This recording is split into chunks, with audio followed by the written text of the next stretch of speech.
ये जानकर के विपिन अब केमिस्ट बनना ही छोड़ देगा क्योंकि उसे अब और मेहनत करनी पड़ेगी। नामित और ध्रुव ने उसे समझाने की कोशिश की।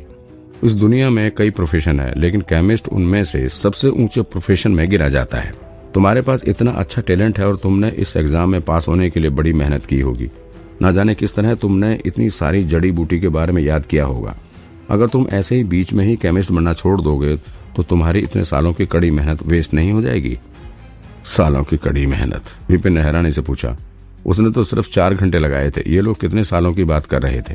विपिन ने बिना हिचकिचाहट के कहा, मेरे पास और भी कई जरूरी काम है, और क्योंकि इस केमिस्ट बनने के मुश्किल प्रोसेस में इंसान को गोलियां बनाना भी सीखना पड़ता है, तो ये तो जाहिर है कि मैं इतना मुश्किल प्रोसेस को कम टाइम में तो सीख नहीं पाऊंगा, इसलिए मुझे इस पर अपना टाइम लगाना ही नहीं है।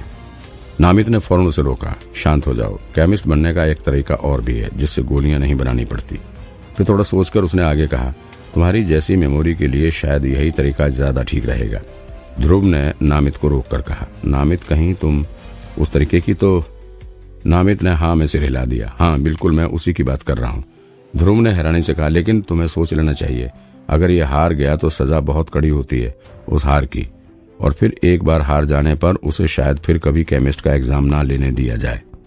नामित ने समझाया, मैं समझता हूँ, लेकिन इतनी जल्दी से केमिस्ट बनने का सिर्फ यही एक तरीका है, वरना दूसरा तरीका रोज की प्रैक्टिस वाला ही है जिसमें कई साल लग जाएंगे, और फिर इतनी सारी जड़ी बूटी और उनकी अनोखी खूबियों को याद करने में इतना टाइम तो लग ही जाता है। ध्रुव ने फिर से टोका। नामित ने इस बार उसे डांट दिया, लेकिन कुछ नहीं, हमारा काम है इसे इस तरीके के बारे में बता देना, उसे इस्तेमाल करना या नहीं ये इस लड़के का चुनाव होगा। दोनों को आपस में झगड़ता देख विपिन ने पूछा, आप किस तरीके के बारे में बात कर रहे हैं? बिना हिचके नामित ने उसे पूरा तरीका बताना शुरू कर दिया।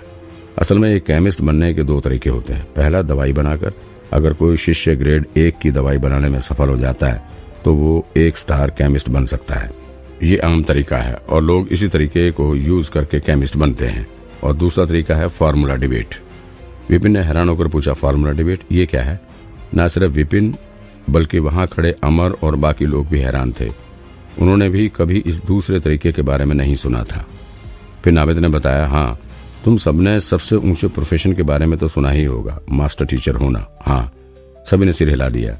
जिन्हें भी छोटे, मीडियम और ऊंचे प्रोफेशन के बारे में पता था उन सभी ने मास्टर टीचरों के बारे में सुना था। ऊंचे 9 प्रोफेशन में से सबसे बड़ा यही प्रोफेशन था। इसे सभी लोगों से ऊपर रखा जाता था और उतनी ही ज्यादा इज्जत दी जाती थी। नामित ने आगे समझाया, सबसे अच्छे मास्टर टीचर अपने सीखे हुए प्रोफेशन से भी ज्यादा का ज्ञान रखते हैं। उन्हें हर तरह के सवालों के जवाब पता होते हैं, फिर चाहे सवाल ध्यान, लड़ाई, दवाई, लोहार या फिर हथियार बनाने के बारे में ही क्यों ना हो, वो सब कुछ जानते हैं।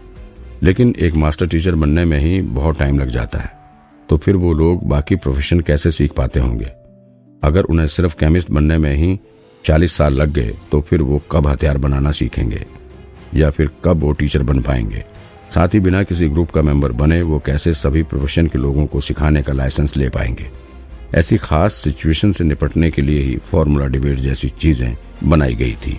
किसी भी केमिस्ट को तो पता होता है कि सिर्फ एक केमिस्ट बनने के लिए ही बहुत प्रैक्टिस और फॉर्मूले की जानकारी चाहिए होती है।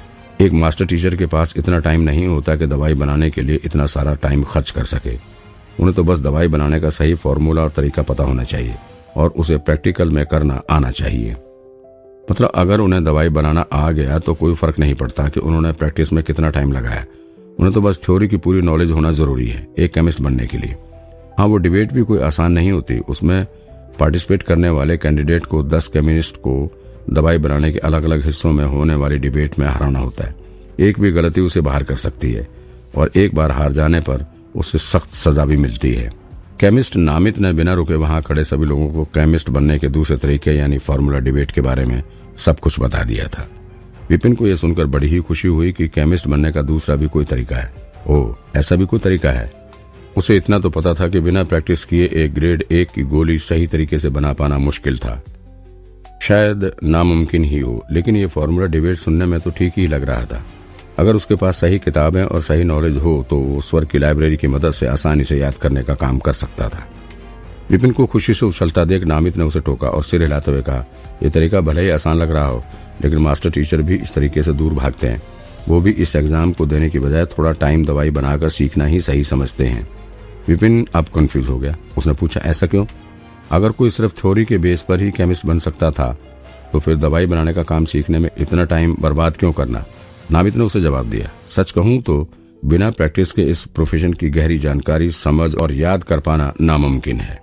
चाहे कोई कितना भी थ्योरी याद कर ले, लेकिन अगर उसे उस थ्योरी को प्रैक्टिकल में करके नहीं देखा तो उसे कभी पता नहीं चल पाता कि उसकी थ्योरी सही भी थी या नहीं। और फिर जब ये काम मास्टर टीचर ही नहीं कर सकते तो तुम जो अभी अभी शिष्य एग्जाम को पास कर कर आए हो और जिसने अभी तक किसी केमिस्ट को काम करते हुए देखा भी नहीं है, तो ये तुम कैसे कर पाओगे? अगर तुम्हारे जैसा कोई इंसान एक असली केमिस्ट के साथ दवाई के फॉर्मूला पर डिबेट करेगा तो तुम्हें क्या लगता है कौन जीतेगा? विपिन ने सिर हिला दिया। अच्छा, किताबों से मिला ज्ञान सिर्फ किताबों तक ही रहता है, असल समझ तो उसे यूज करने पर आती है। ये कहावत इस केमिस्ट वाले मामले में पूरी सटीक बैठती थी। किसी को भी बिना प्रैक्टिकल किए ये कैसे पता लग सकता था कि उसकी थ्योरी सही थी भी या नहीं? एक ही गलती से गलत दवाई बन सकती थी और उसे पता भी नहीं चलता था जब तक उस दवाई के साइड इफेक्ट ना आ जाएं। इसलिए ही थ्योरी से ज्यादा प्रैक्टिस पर जोर दिया जाता था। एक भी गलती की वजह से बहुत बड़ा नुकसान हो सकता था किसी का। नामित ने विपिन को बताया, जब ये फॉर्मूला डिबेट का तरीका बनाया गया तब से कई हजार मास्टर इसे यूज करके देख चुके हैं, क्योंकि वो सभी यही समझते थे कि वो तो जीनियस हैं, उनसे तो ये डिबेट आसानी से पार हो जाएगी और फिर उनका ज्ञान किसी आम केमिस्ट से तो ज्यादा का ही होगा। लेकिन बड़े ही दुख की बात है कि उनमें से ज्यादातर फेल हो गए। उन हजारों मास्टरों में से भी जीतने वालों की गिनती सिर्फ एक हाथ पर ही की जा सकती है। विपिन के तो होश उड़ गए। सिर्फ एक हाथ की गिनती जितने ही पास हुए, हजारों लोगों में से सिर्फ 5 को ही सफलता मिल पाई थी। ये एग्जाम तो वाकई बहुत मुश्किल होगा। नामित ने सिर हिलाकर कहा, हाँ, थ्योरी और प्रैक्टिस में बहुत अंतर होता है। इसलिए ही फॉर्मूला डिबेट जैसा तरीका होने के बाद भी ज्यादा लोग इसमें पास नहीं हो पाए और इसलिए लोगों ने इस तरीके को इस्तेमाल करना बंद कर दिया और फिर आगे वाली पीढ़ी इस तरीके को अब तो लगभग भूल ही गई है। फॉर्मूला डिबेट ऊपर से देखने पर तो दवाई बनाने से आसान लगती थी, लेकिन असल में वो उससे कहीं ज्यादा मुश्किल थी। बिना प्रैक्टिकल एक्सपीरियंस के कोई इंसान कैसे भला सिर्फ थ्योरी के सहारे जीत सकता था? ये लगभग नामुमकिन ही था। अगर किसी ने थ्योरी में एक छोटी सी भी गलती नहीं की तभी ये कहा जा सकता था कि उसे प्रैक्टिकल भी बढ़िया आता होगा। और इसलिए ही इस फार्मूला डिबेट के पचड़े में पड़ने के बजाय लोग एक दवाई बनाकर उस तरीके से केमिस्ट बनना ज्यादा बेहतर समझते थे और वो तरीका आसान भी था। सामने वाले की घबराहट को नजरअंदाज करके विपिन ने बिना डर के कहा, बाकी लोग भले ही ना कर पाए हों लेकिन मैं कर सकता हूँ। उसकी आंखों में पूरा विश्वास दिख रहा था। फार्मूला डिबेट बाकी लोगों के लिए भले ही मुश्किल हो, लेकिन लाइब्रेरी होने की वजह से यही तरीका उसके लिए ज्यादा आसान होगा। सर की लाइब्रेरी की मदद से वो सीधा गलतियां और कमियां ढूंढ कर बता सकता था। सिर्फ थ्योरी के भरोसे ही वो ये तक बता सकता था कि चीज असली थी या नकली। तो ये भी बता पाएगा कि दवाई ठीक बनी थी या नहीं बनी थी। जो चीजें लोगों को थ्योरी देखकर नहीं समझ आती थी, वही चीजें उसे एक झलक में ही लाइब्रेरी बता देती थी। उसके सामने सब साफ हो जाता था और वो किसी भी चीज की असलियत बता सकता था। इस तरह से फॉर्मूला डिबेट करना तो उसके लिए आसान ही होगा। वो कोई गलती करेगा ही नहीं और उसे आसानी से डिबेट में पास कर दिया जाएगा। थोड़ा सोचकर विपिन ने बिना हिचकिचाए कह दिया, ठीक है, मुझे अब दूसरा तरीका ही यूज करना पड़ेगा। मैं फॉर्मूला डिबेट करके केमिस्ट बनूंगा। क्या?